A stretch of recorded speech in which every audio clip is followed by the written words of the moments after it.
Hello students, welcome to economic class CBSE 11th and 12th. Children, this is video number 22 and this is the third video of elasticity of demand.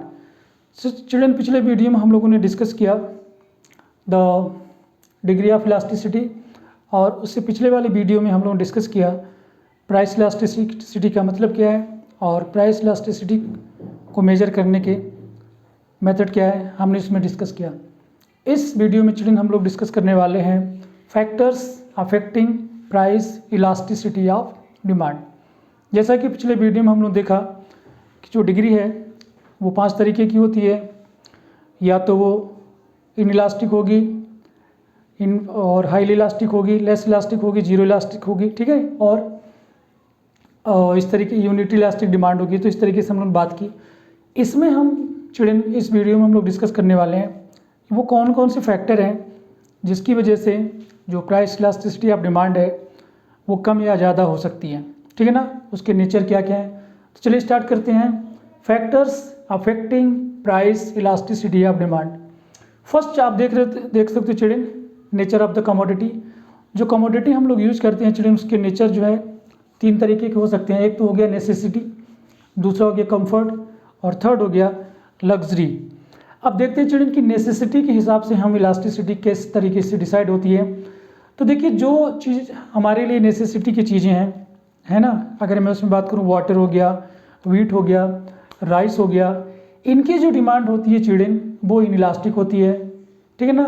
इस elasticity आप zero लिखा हुआ elasticity of demand. जैसे कि salt हो गया, salt हमारे लिए चिल्ड्रन ज़रूरी है, ठीक है। अगर इसका प्राइस कम हो जाए चाहे इसका प्राइस ज़्यादा हो, हमें जितना सॉल्ट खाना है हम उतना ही खाएंगे। ऐसा तो नहीं है कि प्राइस उसका कम हो गया तो हम बहुत ज़्यादा सॉल्ट खाने लगे क्योंकि हम ज़्यादा उसको बियर नहीं कर सकते, ठीक है ना। तो नेसेसिटी की जो चीज़ें हैं चिल्ड्रन, उसकी जो इलास्टिसिटी ऑफ डिमांड है वो जीरो होती है या लेस इलास्टिक होती है। वैसे तो यहाँ इनइलास्टिक लिखा हुआ है लेकिन जीरो भी तो हो सकती है लेकिन लेस भी हो सकती है। थर्ड है चिल्ड्रन कंफर्ट। कंफर्ट वो चीज़ें होती है चिल्ड्रन जिससे हमें कंफर्ट मिलता है, जिससे हमें थोड़ा सा आराम मिलता है। इसकी जो डिमांड होती है चिल्ड्रन वो लेस इलास्टिक होती है। जैसे कि अगर मैं बात करूं रेफ्रिजरेटर की, तो कहने का मतलब ये है कि अगर इसकी प्राइस जो है कम होती है तो इसकी डिमांड जो है ज़्यादा चेंज नहीं होगी, ठीक है ना। फिर आते हैं चिल्ड्रन लग्जरी। लग्जरी में क्या है चिल्ड्रन, हाईली इलास्टिक होता है कि अगर प्राइस में ज़रा सा भी चेंज होगा तो हम डिमांड को बहुत ज़्यादा कम कर देंगे। हम सोचेंगे कि आज नहीं लेंगे, हम बाद में लेंगे जब इसकी प्राइस कम हो जाएगी। तो जो लग्जरी आइटम है चिल्ड्रन उसकी जो इलास्टिक हाईली इलास्टिक है, कंफर्ट वाले की लेस इलास्टिक है, और नेसेसिटी वाली जो चीज़ें हैं वो जीरो। यानी कंफर्ट वाली जो चीज़ें चिल्ड्रन वो हम लेंगे। जैसे कि अगर मैं बात करूँ विंटर, तो विंटर सीजन में चिल्ड्रन क्या है कि जो वुलन क्लॉथ हैं उनको हम परचेज करेंगे ही करेंगे, उसकी प्राइस कम हो या ज़्यादा। हाँ, ये हो सकता है कि प्राइस अगर बहुत ज़्यादा चेंज हो रही है, ज़्यादा हो रही है, तो हम थोड़ा सा कम परचेज करेंगे, बट परचेज हम करेंगे ही करेंगे क्योंकि ये हमारे कंफर्ट की चीज़ें हैं। कंफर्ट हमारे लिए बहुत ज़्यादा ज़रूरी होता है। तो ये तो हो गया children nature of the commodity के हिसाब से हमने 3 तरीके की बात की, नेसेसिटी, कंफर्ट एंड लग्जरी। अब हम आ जाते हैं चिल्ड्रन अवेलेबिलिटी ऑफ सब्स्टिट्यूट। पिछले वीडियो में चिल्ड्रन जब हम आपको रिलेटेड गुड्स बता रहे थे तो हमने उसमें से आपसे डिस्कस किया था उस वीडियो में कि जो सब्स्टिट्यूट गुड, जो कॉम्प्लीमेंट्री गुड हैं वो 2 टाइप के होते हैं, एक तो सब्स्टिट्यूट गुड और एक कॉम्प्लीमेंट्री गुड। यहाँ पर हम सब्स्टिट्यूट गुड की बात कर रहे हैं। सब्स्टिट्यूट गुड वो गुड होते हैं चिल्ड्रन जो एक दूसरे की को सिर्फ सब्स्टिट्यूट करते हैं, है ना। जैसे कि टी एंड कॉफ़ी हो गया, पेप्सी हो गया या कोक हो गया, कोल्ड ड्रिंक कोई सा भी आप ले लो, बहुत सारे हैं। तो जिनकी अवेलेबिलिटी, जिसका सब्स्टिट्यूट मार्केट में चिल्ड्रन अवेलेबल है, उसकी जो डिमांड होगी वो हाईली इलास्टिक होगी। देख सकते हैं आप, ठीक है ना। अगर मैं बात करूं कि मिल्क की, मिल्क चिल्ड्रन अमूल का भी मिल्क आता है, मदर डेयरी का भी मिल्क आता है। तो अगर अमूल वाला अपना प्राइस इंक्रीज कर देगा तो जो कंज्यूमर है अमूल को परचेज करना कम कर देंगे और मदर डेयरी की तरफ शिफ्ट हो जाएंगे। तो ये हाईली इलास्टिक डिमांड होती है चिल्ड्रन इसकी, ठीक है। यहाँ पे लिखा भी है मोर इलास्टिक हो या हाईली इलास्टिक कह सकते हो। दूसरा है चिल्ड्रन अगर सब्स्टिट्यूट अवेलेबल नहीं है ना, कि वो हमें परचेज करना ही करना, उसके अलावा हमारे पास कोई ऑप्शन नहीं है।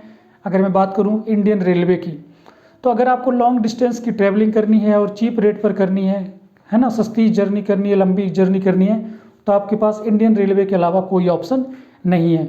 तो यहाँ पर क्या होगा चिल्ड्रन कि इंडियन रेलवे अपना प्राइस कम ज़्यादा करें, उससे हम ट्रैवलिंग करना बंद नहीं करेंगे क्योंकि इंडियन रेलवे हमारे पास अकेले है, उसके अलावा और हमारे पास कोई ऑप्शन नहीं है। तो इंडियन रेलवे का हमारे पास कोई सब्स्टिट्यूट अवेलेबल नहीं है। तो इसका फेयर कम हो या ज़्यादा हो हम इसको यूज़ करेंगे तो इसकी जो डिमांड है चिल्ड्रन लेस इलास्टिक है। हमने यहाँ पर इंडियन रेलवे या मदर डेयरी या अमूल का एग्जाम्पल दिया है, आप बहुत सारे एग्जाम्पल ले सकते हो या बस इतना याद कर सकते हो कि अगर सब्सटीट्यूट अवेलेबल है तो हाईली इलास्टिक और सब्सटीट्यूट अवेलेबल नहीं है तो लेस इलास्टिक। उसके बाद चिल्ड्रन हम लोग बात करते हैं पोस्टपोनमेंट ऑफ कंजम्पशन। चिल्ड्रन ऐसा कंजम्पशन जिसको हम आज ना करके हम कल यूज करेंगे फिर भी हम पे कोई ज़्यादा फर्क नहीं पड़ेगा, ठीक है ना। कुछ ऐसे हैं जो हमारे लिए बहुत नेसेसरी हैं, उनको हम पोस्टपोन नहीं कर सकते, है ना। जैसे कि मैं अगर बात करूँ मेडिसिन की, तो मेडिसिन में क्या है कि अगर आज आप बीमार हो तो आज आप मार्केट से मेडिसिन ला के परचेज करोगे और उसको कंज्यूम करोगे, यूज करोगे, ताकि आपकी जो प्रॉब्लम है वो दूर हो जाए। आप वेट नहीं करोगे कि जब प्राइस मेडिसिन की कम हो जाएंगी तो मैं मार्केट से मैं मेडिसिन परचेज करके लाऊंगा, तब तक कि आप बीमार रहोगे, तब तक हो सकता है कि बीमार बने रहो और जब दवाई खाने का टाइम हो तो आप, है ना, डैश समझ सकते हो। तो जिसकी कंजम्पशन को पोस्टपोन हम नहीं कर सकते वो तो हो गया लेस इलास्टिक, और जिनको आप पोस्टपोन कर सकते हो वो है हाईली इलास्टिक। समझ में आ गया ना। आई होप कि आपको समझ में बहुत ईजी है, ज़्यादा नहीं है। फिर आती है चिल्ड्रन प्राइस लेवल की बात। वो कमोडिटी जिनका प्राइस लेवल बहुत कम होता है वो लेस इलास्टिक होती है। जैसे कि मैं मैच बॉक्स की बात करूं, है ना, यहाँ पर सॉल्ट को भी आप ले सकते हो। मैच बॉक्स और सॉल्ट, इसका प्राइस थोड़ा बहुत बढ़ जाएगा तो हम इसका कंजम्पशन कम ज़्यादा नहीं करते, जितना है उतना ही, तो ये लेस इलास्टिक है, हम उतना यूज़ करते रहते हैं। लेकिन जिसका प्राइस लेवल बहुत ज़्यादा है वो जो है आप देख सकते हो कि हाईली इलास्टिक होता है। जैसे कि एयर कंडीशन की मैं बात करूं, ठीक है ना, तो ये हाईली इलास्टिक हो, इसका प्राइस ज़रा सा चेंज होगा तो डिमांड बहुत ज़्यादा कम हो जाएगी, बहुत ज़्यादा चेंज होगी डिमांड में। उसके बाद चिल्ड्रन हम लोग बात करते हैं शेयर इन टोटल एक्सपेंडिचर कि जो हमारी टोटल इनकम है, कि मान लो मेरी इनकम है 10,000 per month, 10,000 rupees per month मेरी इनकम है, तो उस 10,000 का जो ज़्यादा शेयर है, यानी कि मान लो मैं 5,000 या इससे ज़्यादा 6,000 मैं किस में खर्च करता हूँ। तो अगर मैं इनकम का, अपने इनकम का जो ज़्यादा पार्ट है किसी एक पर्टिकुलर डिमांड में, पर्टिकुलर चीज़ में अगर मैं खर्च कर रहा हूँ, ठीक है ना, लार्जर पार्ट ऑफ स्पेंड, तो वो हाईली इलास्टिक होगा। अगर उसकी प्राइस इंक्रीज हो रही है तो उसकी डिमांड बहुत ज़्यादा डिक्रीज होगी, करेक्ट है। तो ये तो हो गया हाईली इलास्टिक डिमांड चिल्ड्रन। लेकिन अगर हमारी इनकम का बहुत कम पार्ट उसमें मैं खर्च करता हूँ तो उसका प्राइस कम ज़्यादा होता है, मैं उसको कंज्यूम कम नहीं कर। जैसे कि मैं बात करूँ बाथिंग सोप हो गया, टूथपेस्ट हो गया, इसमें साल्ट और मैच बॉक्स भी आप ले सकते हो, क्योंकि इनमें हमारी इनकम का बहुत कम पार्ट जो है चिल्ड्रन खर्च होता है, तो हम उसके प्राइस को कम ज़्यादा होने से अपनी डिमांड को कम ज़्यादा नहीं करते हैं। लेकिन ऐसी चीज़ें जिसमें हमारी इनकम का लार्जर पार्ट जा रहा है, यहाँ पर मैंने एग्जाम्पल नहीं लिखा है, आप सोच सकते हो, क्योंकि डिफरेंट पीपल अपनी नीड के अकॉर्डिंग उनका लार्जर पार्ट किसी एक पर्टिकुलर कंजम्पशन में हो सकता है। उसके बाद चिल्ड्रन हम आ जाते हैं हैबिचुअल गुड, यानी ऐसी कमोडिटी जिनको कंज्यूम करने की हमारी आदत हो गई है। अब आदत होगी तो हम उसके बिना नहीं रह सकते, हमें वो चाहिए ही चाहिए। और आप जान सकते हो कि जो आपकी आदत है वो गुड हैबिट भी हो सकती है और बैड हैबिट भी हो सकती है।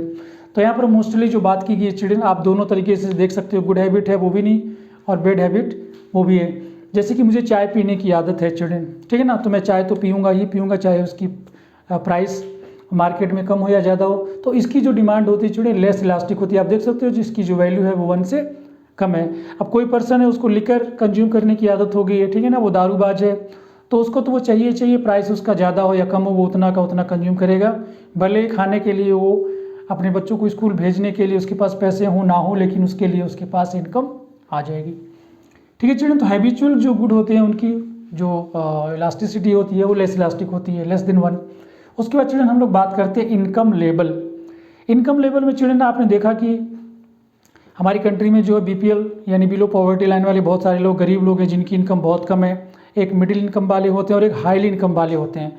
हाईली इनकम में चिल्ड्रन मिलेनियर, बिलेनियर को आप इंक्लूड कर सकते हो, अटे रिलायंस हो गए, टाटा हो गए, अंबानी हो गए, ठीक है ना। ऐसे लोगों की जो इनकम है, ऐसे लोगों की जो हाईली इनकम लेवल, इनकी जो डिमांड है चिल्ड्रन वो हमेशा लेस इलास्टिक होती है। इनकी प्राइस कम ज़्यादा होने से ये अपनी डिमांड को कम या ज़्यादा नहीं कर सकते हैं। लेकिन लोअर इनकम लेवल वाले, जैसे हम आप जैसे लोग हैं, आपका तो मैं कह नहीं सकता, हम जैसे लोग चिल्ड्रन अगर प्राइस बहुत ज़्यादा कम ज़्यादा हो रही है तो हमारी जो डिमांड है वो ज़्यादा चेंज होगी। प्राइस में कम चेंज होगा लेकिन डिमांड में ज़्यादा चेंज होगी, तो ये हाईली इलास्टिक होता है। उसके बाद चिल्ड्रन हम लोग बात करते हैं लास्ट, नंबर ऑफ यूजेज। ऐसी कमोडिटी जिनका हम कई मैनी यूजेज कर सकते हैं। फॉर एग्जांपल कि इलेक्ट्रिसिटी से आप लाइट जला सकते हो, लाइट ऑन कर सकते हो, फैन ऑन कर सकते हो, टीवी है, फ्रिज है, कूलर है, मैनी यूजेज हैं, ठीक है। तो जब इलेक्ट्रिसिटी का जो रेट है ना, अगर वो कम हो जाएगा तो हम इसका यूज ज़्यादा करेंगे, और अगर इसका रेट ज़्यादा हो गया तो हम इसका मेन यूज करेंगे, जैसे कि फ़ैन ऑन करेंगे, लाइट जलाएंगे, हम ज़्यादा यूज नहीं करेंगे। तो ये तो चिल्ड्रन हाईली इलास्टिक है क्योंकि इसके मैनी यूजेज हैं। लेकिन वो चीज़ें जिनका सिंगल यूज है, अब जैसे बुक है, बुक को क्या कर सकते हो, बुक को आप केवल एक ही काम कर, आप उसको पढ़ सकते हो, ठीक है ना, और किसी यूज में नहीं ले सकते।